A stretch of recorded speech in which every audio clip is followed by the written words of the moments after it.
Ore 14:30 lo starter spara il colpo e parte la corsa. Se sarà una maratona o un percorso a distanza corta lo dirà il tempo, più probabile si tratti della prima ipotesi. Roma, Ministero degli Affari Regionali. Da una parte il governatore Luca Zaia e il pool di giuristi scelto come squadra per la battaglia sull'autonomia. Dall'altra il sottosegretario Gianclaudio Bressa e i suoi consulenti. Sul tavolo un pezzo di storia per il Veneto. 23 competenze e 9 decimi delle tasse, la richiesta da Palazzo Balbi, ma il duello è caldo da settimane da quando lo stesso Bressa sul tema fiscale è stato inflessibile. Non si tratta su questo. E anche sulle competenze si rischia il braccio di ferro.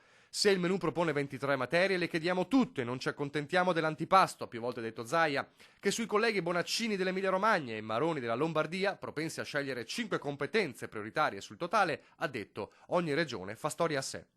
Non sarà il tavolo risolutivo quello di oggi, ma è un primo passo fondamentale, il vero secondo atto dopo il voto del 22 ottobre e quel 98% di sì espressi dalle urne venete. E si capirà probabilmente già da oggi quanto la partita possa essere difficile o semplice, veloce o lunga nel tempo. Nel frattempo un sospiro di sollievo per il Veneto arriva su un altro fronte, dalla firma dell'accordo, sempre a Roma, per il rifinanziamento dei fondi per i comuni confinanti con le regioni a statuto speciale. 240 milioni, 80 all'anno per 3 anni, obiettivo frenare la fuga da un Veneto incastonato tra territori con benefici che fanno sempre più gola.